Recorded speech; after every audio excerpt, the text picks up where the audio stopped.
Welcome to Make Your Mark podcast, where guests share their experiences, insights, and tactics to help you accelerate your business. So building, scaling, and monetizing your business is made easier. And I will be your host, Kay Suthar. Hey everyone, welcome to another episode of Make Your Mark podcast. And so in this episode, we are going to continue talking about guesting on podcasts. And today I want to actually speak about storytelling, because some of the questions I'm actually getting are, okay, like I can get on podcasts, it's all great. I've got my media kit, but I just don't know what to say. Like, what do I talk about? How do I get the listeners or even the podcast host to follow where I'm going with all the different points I want to talk about? And some of you are overwhelmed because you want to talk about so much. And so we're going to condense this, put this all together, and I'm going to explain to you why you need to do storytelling, right? Why it's important, and also how you can go about it. Because I know, again, some of you are thinking, I don't have any stories to tell. Trust me. You've got plenty of stories to tell. When you actually start thinking about it, start jotting it down, you are going to be like, oh my goodness, I'm overwhelmed with the amount of stories that I can actually tell. Okay. So, and I'm going to show you how you can do that step by step. And so first of all, the reason why you want to start telling stories and doing a lot of storytelling when you are being interviewed is because this is what really sticks to people. When people are listening to your episode, whether it's their audience or even the podcast host, with anything, people always remember the stories, okay? That is what sticks in people's minds. And so the more stories you tell, the more people are going to remember you, right? When people remember you, you're building that know, like, and trust, okay? Also, when you have all these stories, you want to make sure that you've got various amounts of stories where it hits different emotions. Okay. And when I talk about different emotions, I mean like shocking stories, sad stories, happy stories, right? All sorts of different emotions you want to hit. Because remember, guys, what you're doing here is you're not just giving value, right? You are most definitely giving value to the audience and to the host. But also what you're trying to do is you want to build as many leads, right? Potential leads that will then generate into sales. And so people always buy, right, when you're actually tugging at their emotions. Like, people do buy on emotions. And so the more stories that you have that tug on various different emotions, the more likely they're going to warm to you. You're going to build that know, like, and trust, and eventually become that sale. Okay. And so how you do this is you got to reverse engineer once again. And you want to think about, okay, this conversation, where do you want to go with this, right? What points do you want to emphasize? What is the end result that you want to get to? And so if it is, for example, understanding why you need to take care of your health, right? And your end result, you want them to, I don't know, let's get a little bit controversial, right? You want them to turn to vegans. Right, let's say that. I'm only picking that because my mom's a vegan, right? And so that's the closest thing that I can think about right now. And so if you are one of those people that's saying, you know what, if you want to take care of your health and the best way to do that is to go join veganism, right? You want to think about the stories on the journey that's taken you to veganism. Right. So if you want a vegan and all of a sudden, I don't know, 2, 3, 4, 5 years ago, you decided this is what you're going to do, and you have seen a big difference in your body, right? You've seen a big difference in your energy levels, right?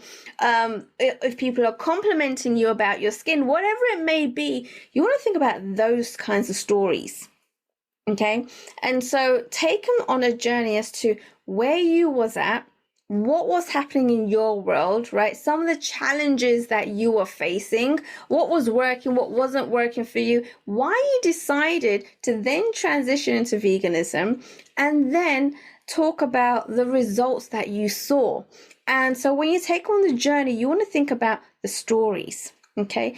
Some of the stories that you can tell before, right? Some of the challenges that you are having, some of the ups and downs, right? And the more vulnerable you get in your storytelling, the better it will be. The more people will be able to relate to you. So don't be scared in getting really vulnerable and talking about some of the things that maybe a lot of people don't want to talk about.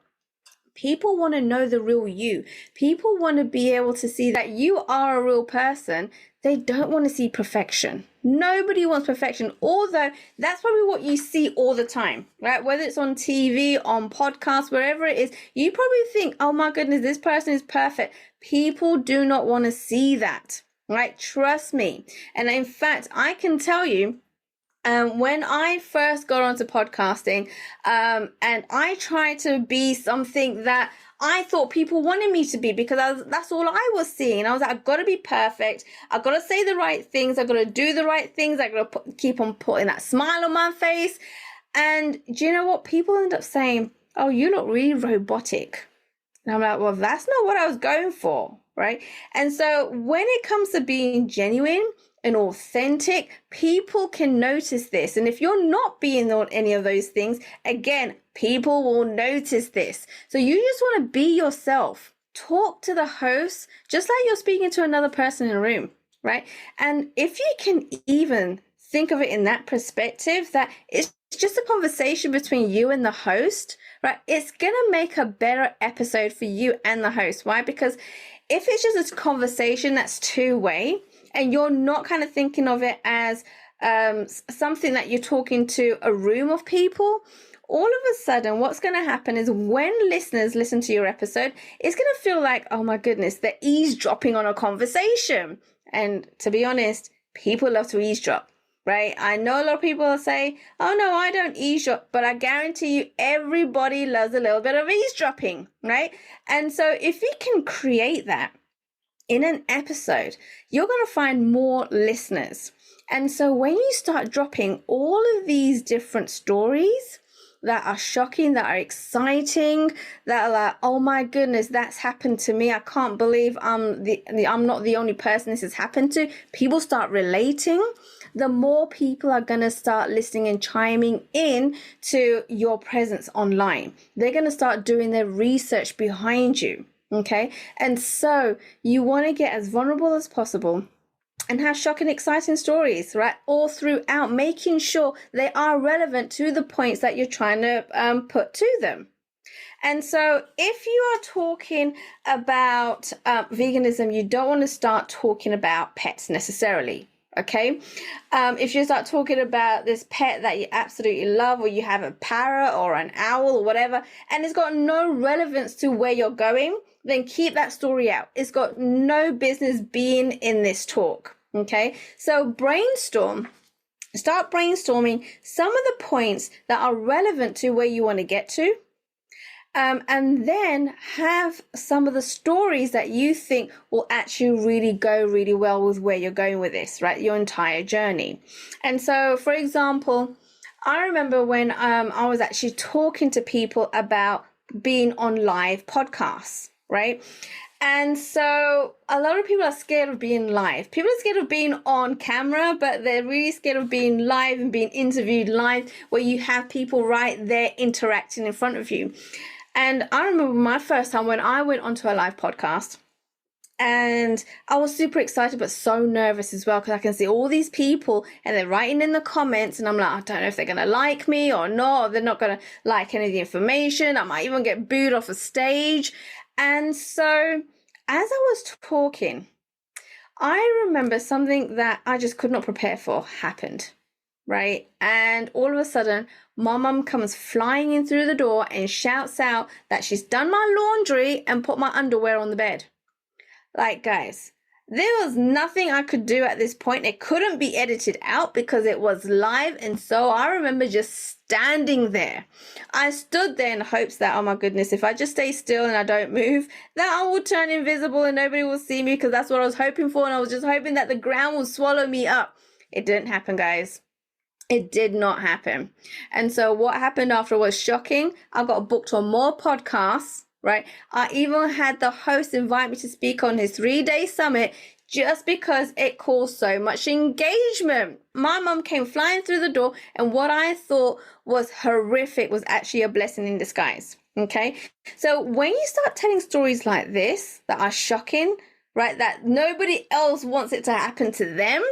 And the more vulnerable you get, the more okay you get with yourself, with talking about some of these stuff, then the better your storytelling, the better you're going to get engagement, the more people are going to chime into you, the more they're going to know, like, and trust you, and the more potential leads you're going to get, and eventually sales. Okay, so it's all about storytelling. And also, when you do this storytelling, the host is there, remember. Okay, they're not going to forget any of these stories either. And it also allows them to ask more questions, especially if there's shocking things that have happened to you. Like, how did you feel about that? What's going on there? And this is another way of building rapport with the host themselves. Remember, podcasting is about building a relationship with the host. And so the more questions they're able to ask, right, the more you're building a rapport with them. And guarantee when you stop recording and you're off camera, they're probably going to be asking you more questions. They probably want to know more about you. And this is a good thing. All right. You always want to build that relationship with the host. And so making sure you just put yourself out there, you make it relevant, and you're okay with getting vulnerable and telling these different stories, and you have a mixture of different stories, right, that hit several different emotions. This is going to be gold for you. You are going to hit every single one of these podcast shows that you're going to be on. Everyone's going to start loving you. Everyone's going to start talking about you. But you do need to do a lot of planning beforehand and making sure that you understand where this conversation is going to go, where you want it to go, what the journey looks like, right, from beginning, middle, and end, and also making sure that you know which stories are relevant on each of those sections, beginning, middle, and end. Okay. Now, when you're first getting on podcasts, you want to start testing out the stories to see what kind of reactions you're getting. If you're not getting certain reactions that you thought you would do from stories, then it's about tweaking, pulling out some of the stories, replacing it with something else, right? And then seeing what reactions you get. And so I have done that a lot with different stories that I've had, and had these different talks, been on different podcasts, and seeing what worked and what didn't work. And by just tweaking and perfecting it, you're going to start perfecting your actual talk. Okay, so you're going to be a lot more comfortable getting on all these different podcasts, knowing which stories to talk about, knowing where you want the conversation to go, know the highs and the lows and the different emotions that you're going to be hitting, because it's going to be absolute gold for you guys. Okay, so make sure that you do the planning beforehand, because you're not going to regret it. And in fact, people are going to be chasing you down, because if they hear how awesome your episode was on one podcast, they're going to want you on theirs too. Now, guys, if you have enjoyed this episode, make sure that you do reach out, put it in the comments, leave us a review. Also, I do have a little surprise for you. If you want to dig a little bit more deeper as to how you can become the sought after guest with different podcasters actually chasing you down, which means you're going to be working smarter and not harder, you want to download the 3 ultimate ways to become a sought after podcast guest. And all you need to do is go to getbookedonpodcast.com. Okay, if you go to getbookedonpodcast.com, you'll be able to get the downloadable to find out what the 3 secrets are and how I actually managed to get booked on 100 podcasts within 60 days. Yes, it is absolutely possible, and all the information is in that downloadable. So all you do is go to getbookedonpodcast.com, and I'll catch you in next week's episode. Thanks for listening to Make Your Mark podcast at www.makeyourmarkpodcast.com. Make sure you hit that subscribe button so you get this and every other episode that comes out. We have lots of great stuff coming, so make sure you hit subscribe so you don't miss it. And thank you in advance for all the reviews and comments. I appreciate it so much, and I look forward to serving you in next week's episode.